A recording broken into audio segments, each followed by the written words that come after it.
நிறைய நீங்கள் விட்டா நீங்கள் 4 பேர் பேசிட்டு போனா ஒன்றே ஒன்று தான் சொல்லணும்.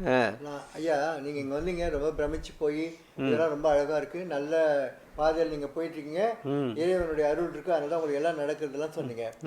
இந்த நேரத்தில் நான் என்னுடைய வாழ்க்கை வரலாறு எழுதிட்டுருக்கேன். ரொம்ப ஏழ்மையில் பிறந்து ரொம்ப கஷ்டப்பட்டு முன்னேறி மெரிட்டில் நான் எம்பிபிஎஸ் பண்ணி டாக்டர் படித்து அமெரிக்காவுக்கு போயிட்டு அங்கே படிச்சுட்டு ஐக்கிய அரபு நாட்டுக்கு போயிட்டு அங்கே வேலை பண்ணிட்டு இங்கே வந்து 27 வருஷமாக ப்ராக்டிஸ் பண்ணிருக்கேன். நிறைய பார்த்தாச்சு. அதெல்லாம் எழுத போகிறேன், மற்றவங்களுக்குலாம் கொஞ்சம் பயனாக இருக்கணும். அதுக்கு உங்களோட ஆசீர்வாதம் தான் வேணும். அதுதான் நான் சொன்னேன் சார். இறைவனை நினச்சி நீங்கள் பேனாவை எடுக்கும்போது அந்த எழுத்துக்கள் எல்லாம் நல்லபடியாக அமையும்.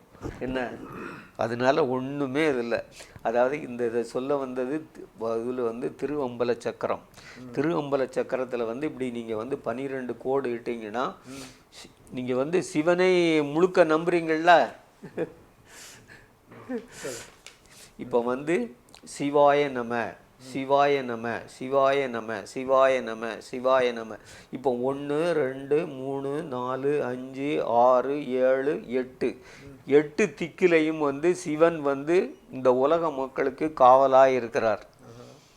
என்ன காவலாக இருக்கிறார். அப்படி சிவன் வந்து எல்லாம் காவலாக இருந்தாலும் சீனா சிவன், வானா அருள், யானா உயிர், நானா மறைப்பு சக்தி, மானா மலம்.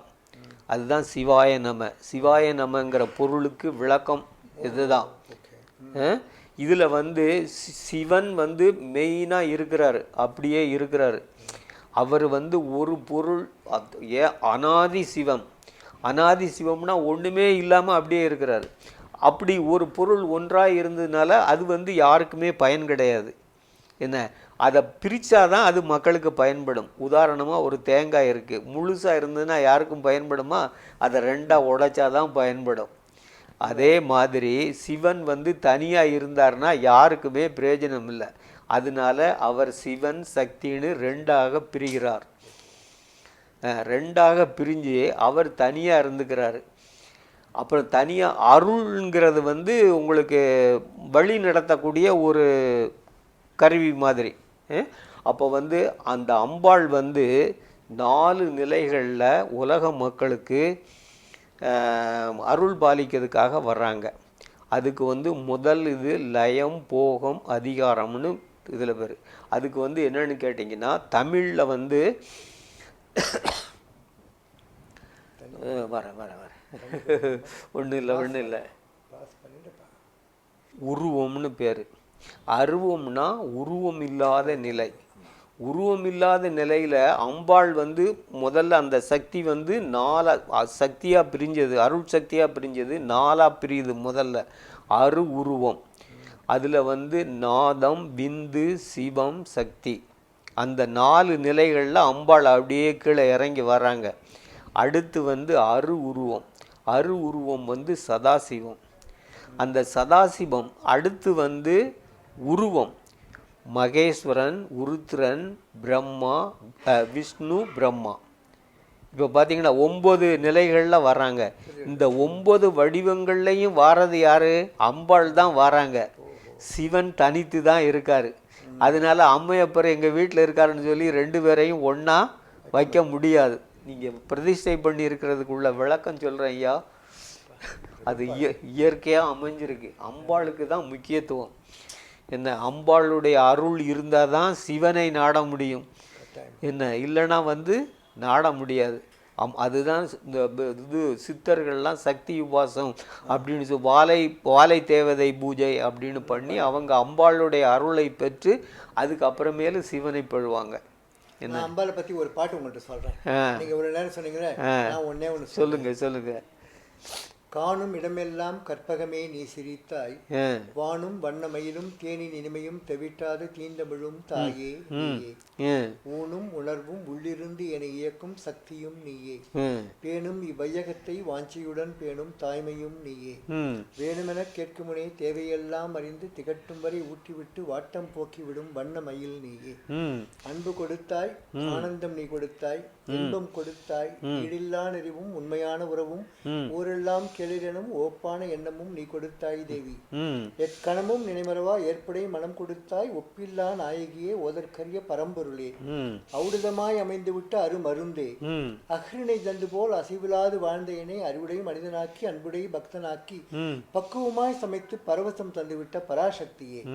அண்டத்தில் ஒரு பிண்டமாய் இருந்த எனை ஆட்கொண்டு அரவணைத்து உன் அன்பெனும் தேன் பருகும் வண்டாயனை ஆக்கி துவண்டே இருந்த எனை தூக்கியே நிறுத்திவிட்ட தூயவளே. மாயன மயங்க வைக்கும் மனோகரியே மனோன்மணியே உமையவளே உருகி நின்றேன் உணர்வுலே. இதுதான் என்னுடைய ஆத்ம நிவேதனம் அம்பாளுக்கு. நல்லது சார். அதான் நம்ம பூமாலையை விட இந்த பாமாலை உள்ள முருகி நம்ம சொல்லும்போது அது அப்படியே தகும். அப்போ இந்த 9 நிலைகள் சொன்னல, 9 நிலைகளில் அம்பாள் தான் இறங்கி வர்றாங்க. அம்பாள் இறங்கி அருள் பாலிக்கிறாங்க. அப்போ இப்போ நம்ம கோவிலில் வழிபடுறோம் பார்த்துங்க, பிரம்மா விஷ்ணு மகேஸ்வரன் சதாசிவம். சதாசிவம் கோவிலில் சிவலிங்கமாக இருக்குது பார்த்தீங்களா, அதெல்லாம் சதாசிவ வடிவம். அது அரு உருவம், உருவமும் கிடையாது அருவமும் கிடையாது. ஆமாம், அது வேற. இப்போ மற்றவங்களுக்கு எல்லாம் உருவம் உண்டு, அந்த சதாசிவத்துக்கு உருவம் கிடையாது. அதனால தான் லிங்க வடிவத்தில் அதை வச்சுருக்காங்க. என்ன அப்படி இந்த 9 நிலைகளையும் தான் நம்ம நவராத்திரியில் அம்பாள் 9 நாள் இப்படி இறங்கி அருள் பாலிக்கிறாங்கிறதுக்காக நவந்தரு பேதம்னு சொல்லி 9 நாளும் அம்பாளை வழிபடக்கூடிய காரணமே இதனால தான். ஆனால் மக்களுக்கு இது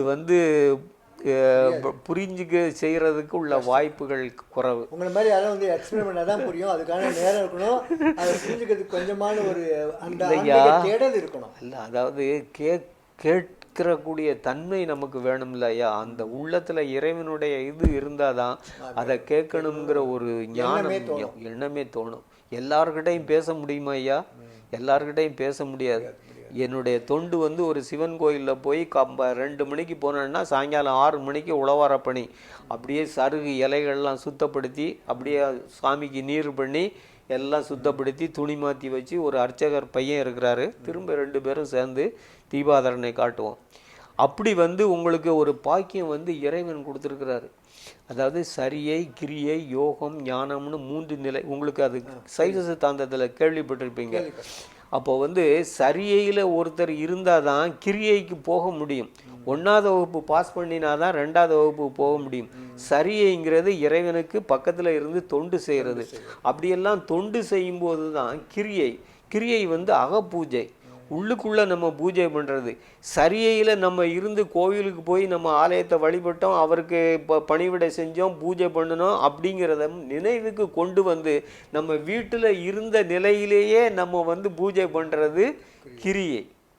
இந்த 2க்கு அடுத்தது யோகம். யோகம்னா ஒன்றுபடுதல். இப்படி 2ம் சேர்ந்தால் தான் யோக நிலைக்கு போக முடியும்.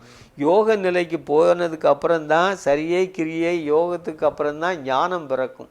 ஞானம் என்பது இறைவனை உணர்தல். இறைவனை நம்மளாக உணர முடியாது, அவர் உணர்த்தினால்தான் நம்ம உணர முடியும்.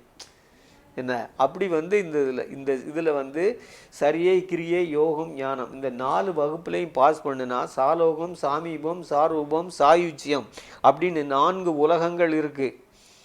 அந்த 4 உலகங்களுக்கு நம்மளை அனுப்பி இங்கே செய்த நன்மைக்குள்ள பலன்களை எல்லாம் அங்கே அனுபவித்து விட்டுட்டு மீண்டும் என்ன செய்கிறாரு? கிரியை தொண்டு, சரியை முடிஞ்சு போச்சு, கிரியை தொண்டு செய்ய மாதிரி உள்ள ஒரு குடும்பத்தில் கொண்டு நமக்கு பிறவி கொடுக்காரு. அப்படி யோகம் ஞானம் இப்படியே 4 நிலைக்கும் போனதுக்கு அப்புறம்தான் நம்ம 4ஆவது வகுப்புக்கு போகும்போது தான் இறைவனை உணர முடியும். ஆமாம், இறைவனை உணர்ந்த பிறகு தான் நம்மை உணர முடியும். அதில் சிவஞானம் உங்களை உணர்ந்துட்டேன். இப்போ இன்னைக்கு இதோட முடிச்சுக்கலாம், ஏன்னா நிறைய போகும். இது வீட்டுக்கு போகணும். சரி சரி சரி, அதுதான் உங்களுக்கு ஒரு 15 நிமிஷம் ஒதுக்குங்க. இப்போ இந்த திருவம்பல சக்கரம் இந்த 22 நிமிஷம் ஆயிருக்கும் நினைக்கிறேன். இந்த திருவம்பல சக்கரம் சொல்லியிருக்கேன் இல்லையா? இந்த திருவம்பல சக்கரத்தை நீங்கள் பார்த்தீங்கன்னா தெரியும், சிவன் எங்கே இருக்கிறாரு? மத்தியில் இருக்க. சிவாய நம சிவாய நம. இதை சுற்றி யார் இருக்காங்க? வா வானா அம்பாள் இருக்காங்க. அம்பாள் சிவனை சுத்தி இருக்காங்க. அதுக்கு அடுத்தாப்புல என்னது இருக்கு? உயிர் இருக்கு, யா இருக்கு. அப்போ இந்த யா இங்கே வந்து நான் மா இருக்கு. இது வந்து திரோதான சக்தி. அதாவது இறைவனுக்கு 5 ஆற்றல் இருக்கு: படைத்தல், காத்தல், அருளுதல், மறைத்தல், அருளுதல். அந்த அதில் வந்து மறைத்தல் தொழிலில் இந்த நா வருது, அப்புறம் மா வருது, மலம், ஆணவ மலம். இந்த ரெண்டையும் முடிச்சுட்டு இதை நீங்கின பிறகு தான் உயிர் வந்து அம்பாள் பக்கத்தில் போக முடியும். அம்பாள் பக்கத்தில் வழி விட்டால் தான் சிவனை அடைய முடியும். இதை தான் திருவம்பல சக்கரத்தில் திருமூலர் வந்து சொல்லியிருக்கிறாரு. அது இது இது எனக்குள்ள பேப்பர் இல்லை.